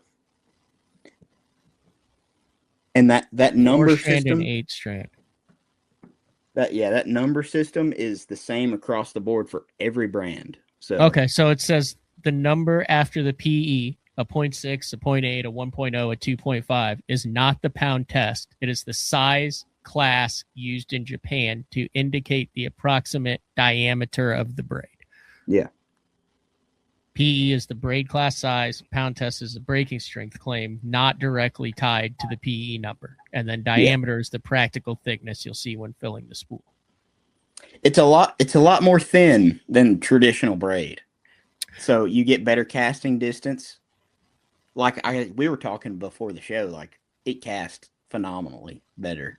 Yeah, we were talking regular about it. braid. So I had a spool of I'm out of Overwatch because the Overwatch that I have comes at 160 yards, and then you do one like dumb move where you cast around a dock a couple times or something, and you get basically I'm casting out my Overwatch after 3-4 months on the hunt. Now they have 600 yard spools on that, but I'd ask you about that because I knew you were a big line guy, and I was like, hey, I just put this stuff on, and it's the PE. You said eggy. You knew what that? Yeah, I'm Matt? pretty positive that's like a Japanese word for some sort of squid. Did I just put squid line on my spinning reel? Yeah. I've had buddies that use squid It's line. like metered. It's like pink and then green and then yellow and then brown and then pink and then green. But I tied a 1/4 ounce or a 3/8 ounce weight to it and went out in my yard, and I've got 2 acres, and I just have it on that 3,000 size spool and just flicked it, and I cast out my yard, like whatever 2 acres is lengthwise. I was like, oh my God, it's It was, you ever seen those videos where like the guy's like, watch this, and he casts, and then they're sitting there, and then they look down, and the line's still coming off the spool. Then they wait. That's how it felt. But I have no idea if I'm gonna reel into one and it's just gonna break. Yeah, because that's a point. I had 0.8. But I'm gonna give. I'm gonna give her hell of a shot. That's light. That's light line. So equivalent to normal braid, like traditional American braid, that's like 5 pound braid. Deep juice. 0.8 is like 5 or 6 pound braid. That's what it felt like when I tied it on. Because when I tied it to my 10-pound leader, it was like, oh, this is significantly small. I wouldn't boat flip a 6-pounder on it. I boat flipped a 4 1/4 at the Mississippi River on spinning rod and braid. Yeah, smallmouth, and it didn't make it in the boat the first 3 tries. At least it didn't break. What's the biggest minnow fish you've ever boat flipped, fun or in a tournament? On a spin pole.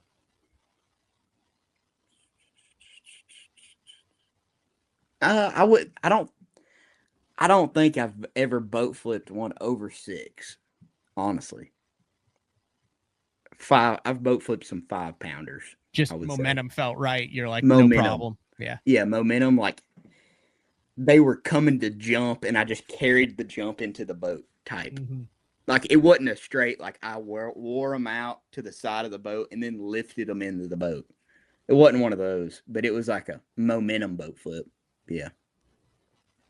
Are you an FG knot guy then? Yeah, I'm an FG knot guy. Unless I'm in a big rush and I have 20 minutes to go, then I won't tie it. Then I'll just tie like a double uni. I'm still on the double uni because I can do it in 20 seconds. David Paris says you're dropping the deep juice. The first MHG only in Japan, and now Sunline 1 PE and current BC. The bow in the line is so much less. Yep. If you're getting into this stuff, let's say you still are getting into the minnowing and the spinning rod stuff, because I think you take it for granted, but you're talking with the top guys in the game, and everybody's kind of standardizes the stuff. Yeah. Is it more important?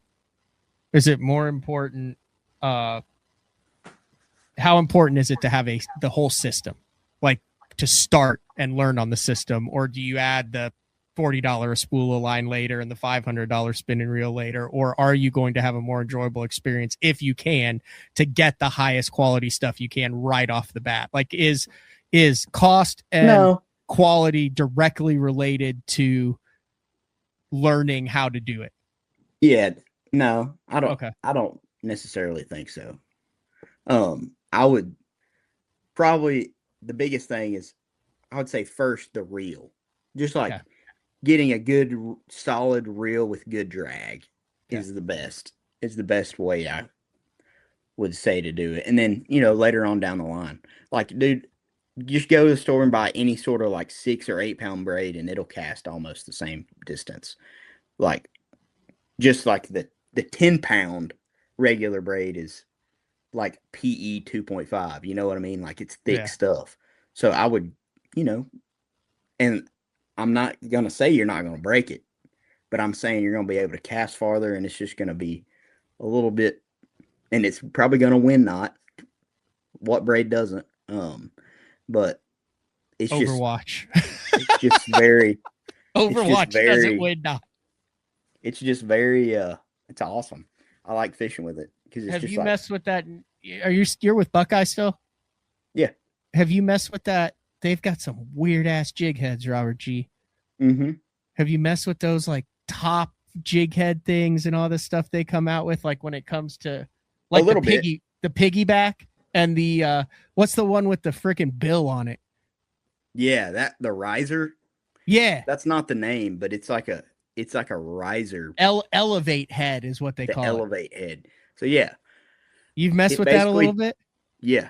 It turns the jig head into a riser, so you can have a straight shank hook on a riser style bait. So like when the fish are schooling, and that bill is bendable on that jig head, so you can get it any kind of way you want it to shimmy. It's pretty cool. It's a genius idea, because you know how it is on some of those baits that kind of do the same sort of action on schoolers. Yep. Dude, they've got tiny little number 10 trebles on them, and dude, if you hook a freaking 4-pounder, like even just like a 3.5, it's scary. Have a 3.5-pounder on a size 10 treble, you know? And Oh yeah, one there's so got many one horror treble. stories from spy bait guys who are like, "Oh, I hooked 28 pounds of smallmouth and jumped off 20 of them." Literally. And that's riser's the same size and has the same trebles as a spy bait. So it's just What about that monstrosity? I've seen that The and the piggyback. pictures of that But they yeah, came that- out with, that helps people to get the bait to roll better. because it literally screws into the top of your bait, Yeah, exactly. but it's not like the end all. You're still messing with that one. Yeah, I'm still messing with it. I have my system I've been using. You know, it's just a confidence thing. Yeah. Um. Are you willing to give up your jig head of choice? If you just want to keep that under your belt, you're more than welcome. Oh yeah, to, but I mean, there's I been, just use a homemade one. Oh, I'll always, and I'll stick to that one in tournaments, like just because it's my confidence, and I don't want specific hook in there. to. It's a good hook. Anything else?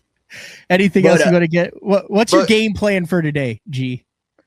I'm just gonna go catch some brown ones, man. Hopefully, I don't get blown off the lake. It's blowing over 20 up here, so that's gonna be something. Strategic launch area. But I might have something coming down the pipe for jig head wise that might be juice here shortly. You're doing a little R&D now in your third year. Really? Has that been fun? Yeah, it's been pretty cool. And I will say, with my R&D on this particular jig head, there has been some language barriers we've had to work through. So, yeah. So that's something's coming. Said you know how to ask the right questions when they don't answer. Loop or direct tie? Man, I've for some reason, like, I don't know why, like don't have the best answer for it, but I've always thrown a loop knot, and that is literally because when I first started live scoping, I was crappie fishing with little Bobby Garland minnows and hair, like Juice Jigs hair jigs, and I would throw a loop knot on it every time. So when I started doing it in bass, I was like, dude, I know it makes a difference for crappie fishing if I tie this loop knot. Let me try it and see if it will hold up. And it has. Like, dude. Clint says he throws the loop knot because of grandpa. I love the old loop knot. I would venture to say that you have caught more fish over the last couple years, more strategic fish on the hair.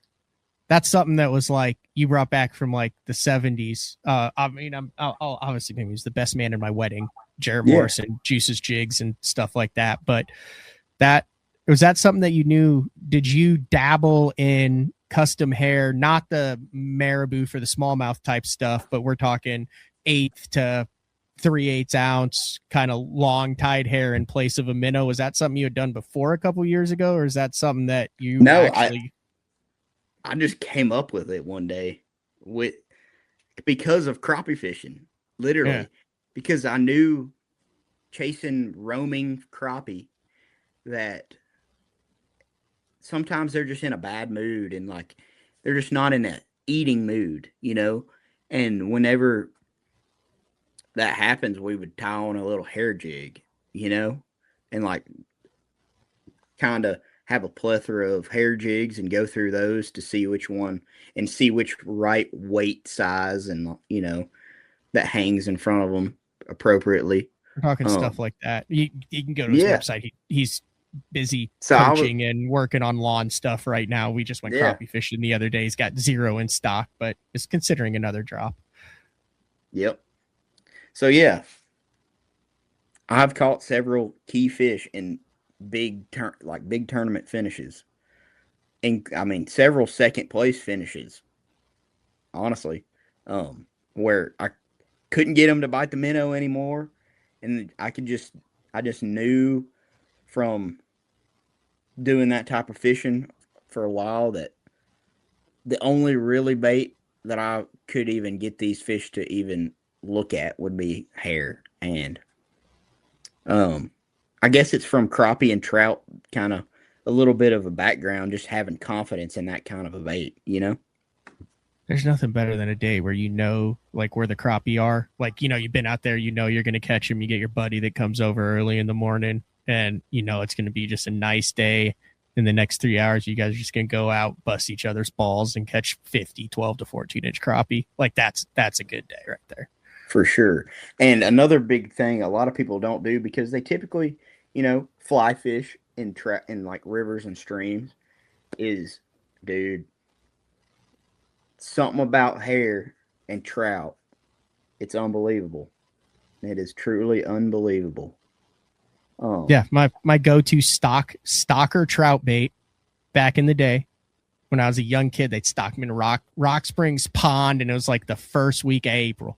You get out there at 5 a.m. is when the season opens.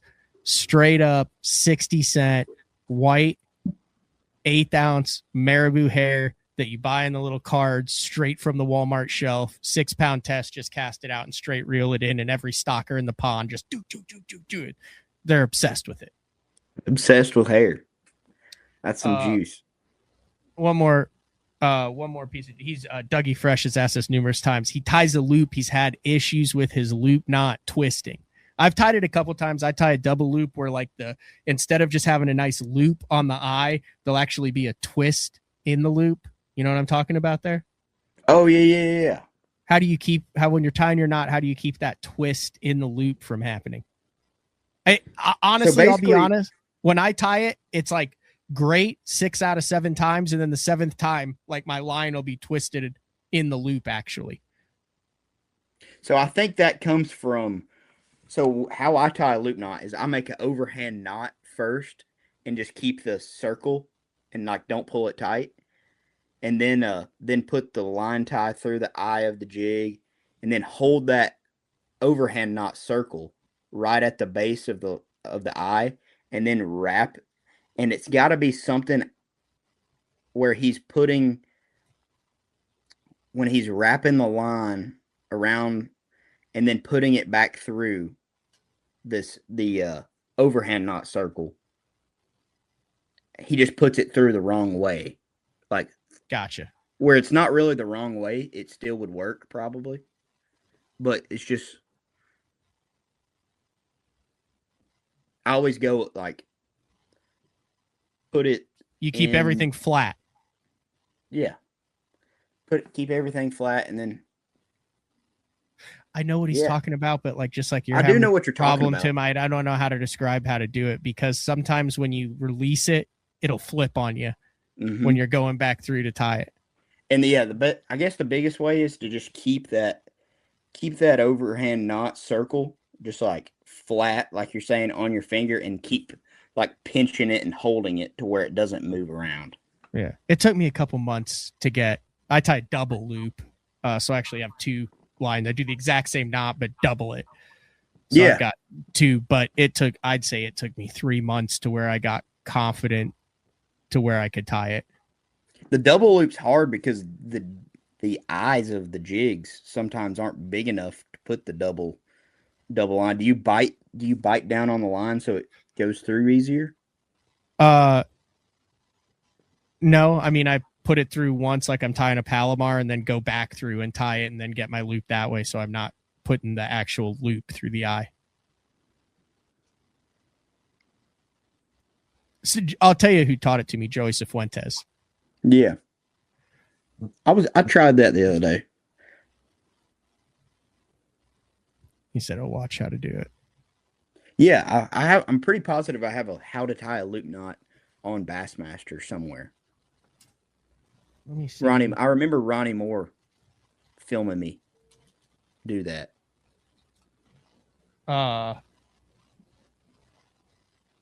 You've got a pretty active. I'm surprised you don't have more followers. You've got a really pretty active YouTube channel as well. Yeah. I guess I don't post weekly, but yeah, check out my YouTube channel and please like and subscribe. My boy Ben Kurska, and then last year Jacob Harden, they filmed for me on there, and and Jack Leventree also edits some for it, and man, it's fun to do, always having a cameraman with you, and it's fun. And you can just see some behind the scenes. It's freaking funny. I like to keep it light and just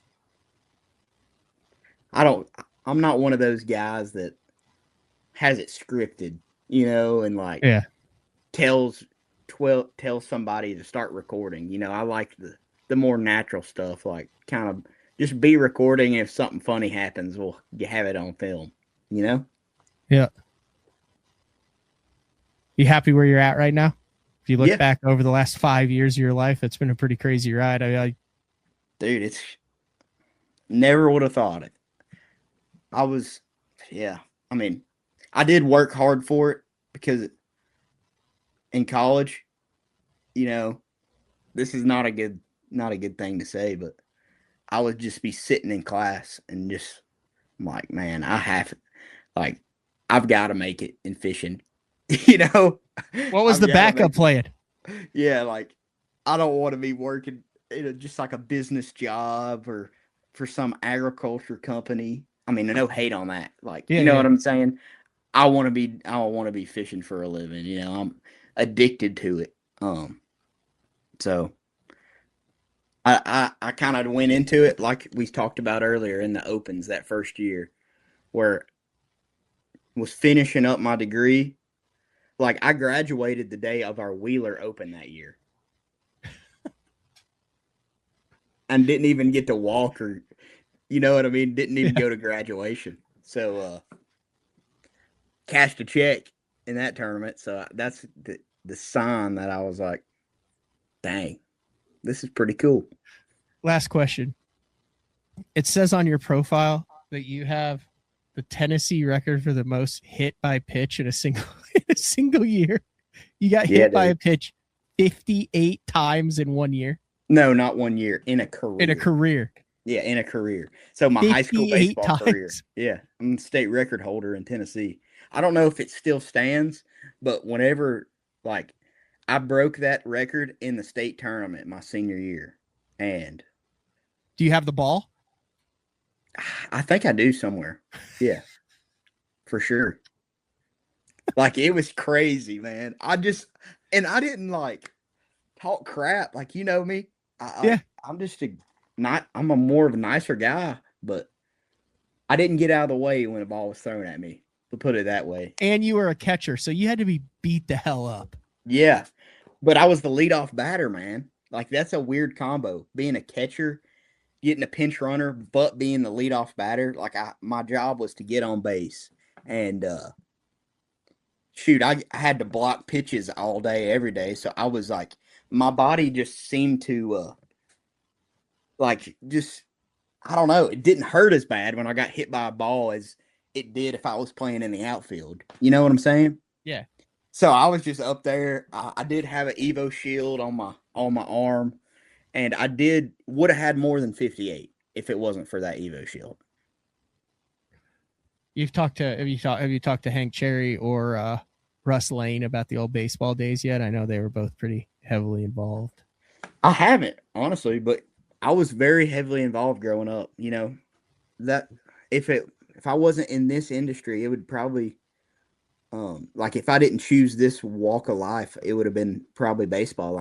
I chose, my road was going like this, and I chose fishing instead of baseball. When I got to college, pretty much I could have went and played baseball in college, honestly. Because you won a state championship, right? Oh yeah, 2. 2 state championships. Oh yeah, yeah. I got to catch for MLB All Star. It was awesome. Who? Spencer Strider. He pitches for the Atlanta Braves. Really? Me and him, yeah, we graduated together. He's been having some injury issues lately, but he's got a big contract for the Atlanta Braves starting. He's been in their starting rotation for the last several years, and I was his catcher growing up. So there was a catcher duo in Tennessee high school where the pitcher is now an MLB pitcher and the catcher is now a professional bass fisherman. Yes. And if you go to the field, like out where you see like the state championship, like banners or whatever, there is also a big banner of him like throwing a pitch in his Braves jersey and then me setting the hook on my bass boat. No. It's awesome. Yeah. Like You got to post that, dude. Bassmaster Elite Series, pro Robert G, like, you know what I mean? Next to freaking Strider, who's in a Braves jersey throwing a pitch on the mound. It's like, it's not comparable, but it's hilarious. It's totally comparable. But yeah, we were the dang battery, you know what I mean? I was his catcher. Was he just wild? Like, was it just insane how good he was? Like, did everyone know at the time, like, this guy is a freak show? Oh, dude. And that, I feel like, helps me now, like, with being on live for the first time and everything like that. Like, those days of being in those situations kind of, I guess, calm my nerves a little bit. Because, dude, when we would play a game, there would be 35 scouts there right behind me with radar guns, just radar gunning them in. And, dude, it was crazy. Like, I know one game, there was literally 35 scouts, and he threw 18 strikeouts out of the 21 outs. It was a no-hitter. He walked a guy. The next pitch, he tried to steal, and I threw him out. It was like one walk away from being a perfect game. And it was one pitch away from it was a perfect game other than one pitch of having a runner on base for one pitch of the game. It was insane. Guys just get in the box and you could you're the closest guy to the hitter. You just knew that you could feel their sense of, you knew that, like, could you feel their despair, their lack of hope? Yes. It was hilarious. Like, they would get in the box, dig in instead of like, gritting their teeth like normal or whatever, like, like getting ready. They would just be like, like, you know what I mean? Just like, did you ever trash talk it? Were you ever like, dude, you're in here for like 3 pitches and then you'll be back in the dugout, bud? I didn't even try. I didn't have to, dude. I didn't. Whenever he was pitching, like some of the other pitchers, yeah, like you would have to, maybe do a little baiting and stuff, of pitch locations and stuff to mess with the batters if they were throwing. But dude, he was throwing upper 90s in high school. Like, no high school, like he didn't have to throw any other pitch. You know what Did I'm saying? you grow up with him too, like through Little League and all that stuff? So, so you like played with him for a long time. Like you guys had a thing. Yep. And you still chat with him? Yeah, I do. And honestly, shout out to him because he taught me something about, really, honestly, the reason probably why I am fishing on the Elite Series is the hard work aspect. Is because growing up, he was a regular, just good baseball player. And then when he got to college, or not college, when he got to high school, he was one of those guys that just lived and breathed in the weight room and working out and just putting in the extra work and just like really fully investing yourself in that particular thing.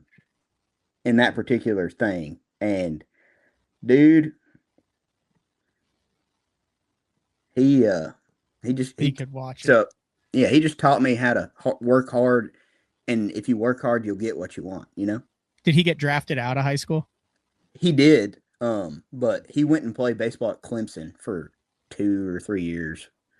He didn't graduate, obviously, but he wanted to go to college for a little bit.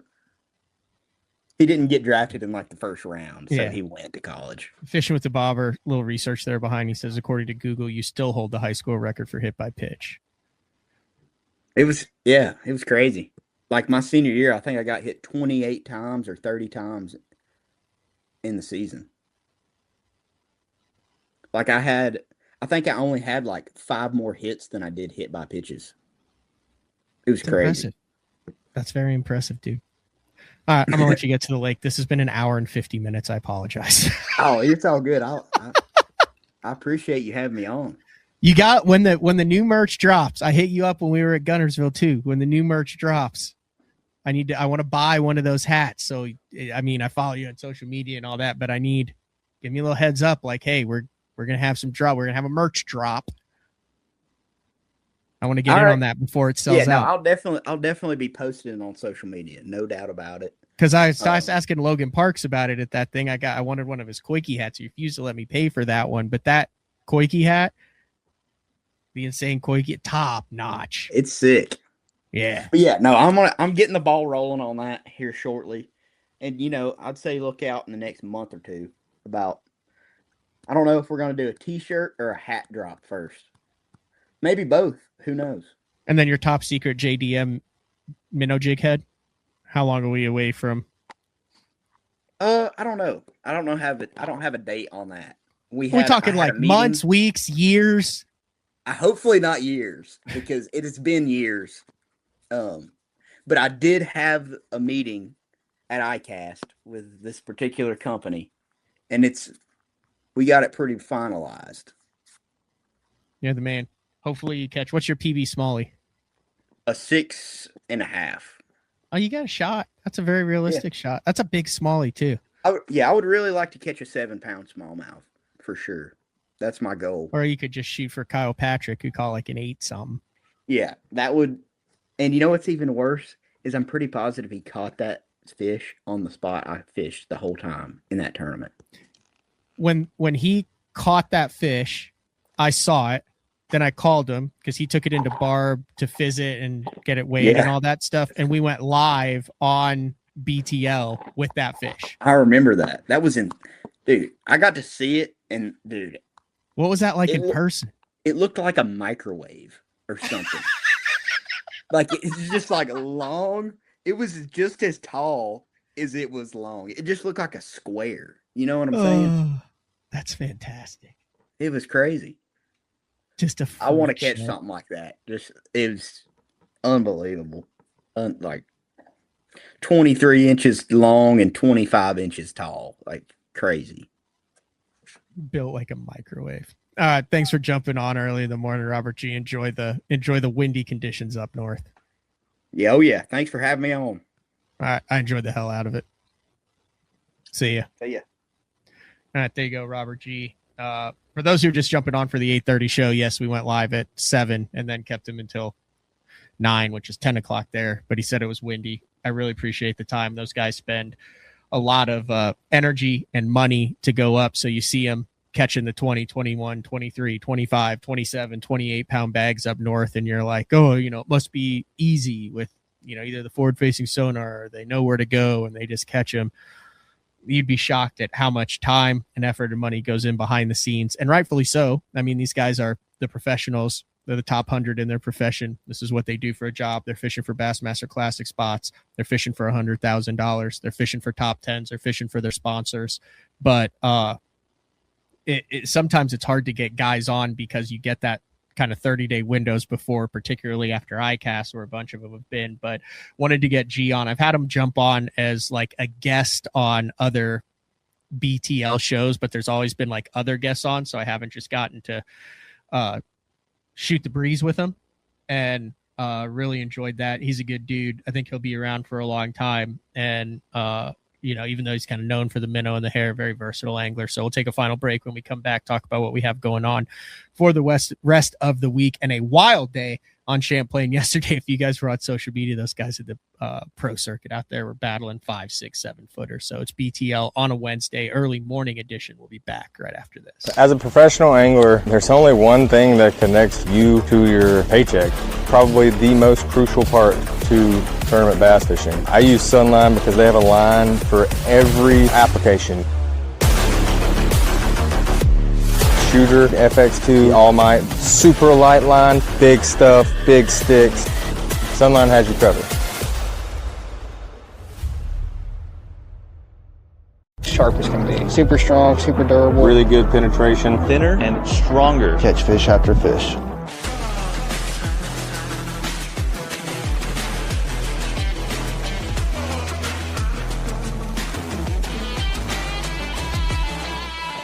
I want to make sure that I'm using the best stuff possible. World's finest hook. World's finest hook.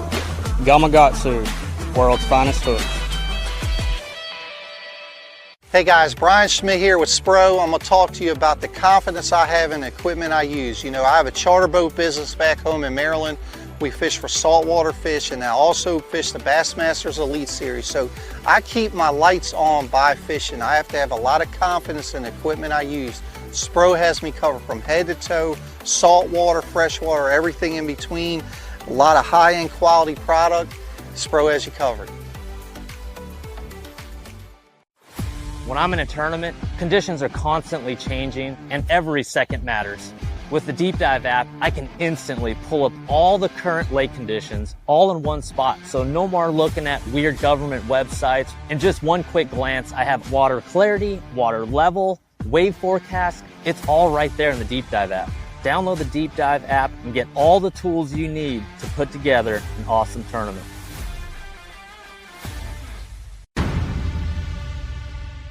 I fish in some of the worst elements across the country. Spring, That's a giant, dude. summer, Oh my gosh. Hi. Look at that thing. winter, It's so cold. and fall. Got a big one. That's awesome. Being comfortable and staying dry is the only option. AFCO. Any fish, any water. All right, we are back on a Wednesday morning, early Wednesday morning. Got some boat stuff to take care of, get packed for Champlain. Tomorrow, day 4 with Frank Scalish. We announced last week on day 4 that we partnered with Trailer Watchdog, which actually is an app, and then there's some real easy installation that attaches, to your wheels and to your axles. So it tells you the temperature of that and the pressure of your wheels, and then as you're rolling down, you can tell if you're having an issue with one. Basically, it's preventative maintenance for that. But one of the cool things that we're doing, and big shout out to the guys over at Trailer Watchdog for doing this, is if you have a nightmare trailering story, like stuck on the side of the road, hub caught on fire, tire rolled down, something that could have been prevented had you known it was happening before it actually happened. Ooh, I sounded northern there. Happening before it actually happened. You could tell that story through an email, matt@basszone.com and info@basszone.com. Put Trailer Watchdog in the title and tell us your trailering horror story. And this goes through, I believe this goes through August 13th, Thursday, August 13th. So you have that story to get in. We've already got a handful. We've got quite a few guys with some funny, some scary, some crazy stories about it. But if you're selected, you will get to come on day 4 with Frank Scalish and tell that story. And then also receive a free Trailer Watchdog setup. So yeah, Robert G, very likable dude. He's like that off camera too, like just hanging out around the boat with him. Very affable, an affable fella, I believe would be a good way to describe Robert G. So I agree, Clint. It did look like a microwave. That was a quote of the year. So we'll be back with Frank Scalish show tomorrow, 8:30 a.m. Central Time. I do want to mention this before I go. So last night, which was Tuesday night, I gotta give props to Chris and Trey. They're doing he does some like Tuesday night live series where he actually goes live while he's fishing the Tuesday nighter, and they had some issues. It was like 110 degrees in Texas where they were fishing last night, so it's only like an hour live over on the Zal Dangerous YouTube channel. But I was working on some spinning rods, getting some stuff ready for Champlain, and had that on. He had the chesty, had good audio, had stuff from the graph. He was out. He caught like a freaking 9 or 10 pounder who is live on it, but he's live streaming his Tuesday nighters. And then he's also, this is one of the things that Zaldain is the best at when he's on camera, is teaching while he fishes in, well, I'm not saying a Tuesday nighter is a high pressure situation, but teaching while he fishes in a tournament. And I think that's kind of his bread and butter. And he went through some urchin stuff and some electronic stuff and some boat positioning stuff and throwing a big spoon and a big worm and all sorts of stuff. It's worth going back and watching. It's really good educational stuff. Yes, Matt at basszone.com for that story for the trailer watchdog, and then also send it to info@basszone.com and then just put trailer watchdog story in the title, and then we'll talk about it more on the day forwards as it goes, and then we'll announce the winner in the middle of August there. But no, I learned a lot watching it. He was only live for like an hour. He was live the week before for like all 3 or 4 hours when he won that tournament, but they're doing some really cool stuff with the live over there, kind of one-off Tuesday nighters all across Texas and some smaller fisheries. So if you're got an itch for some more fishing stuff, watch that. Also, a lot of live coverage coming up this weekend. You got the NPFL on the St. Lawrence River. You got the pro circuit on Lake Champlain. A bunch of guys got stuck out on Lake Champlain yesterday, 5-6 footers. A bunch of guys also didn't even go out. So that's all we got for today. Big shout out to Robert G for taking a little bit of time off the water. I think he said it was pretty windy today too, so I don't feel too bad about that. But we'll talk to everyone tomorrow. See ya.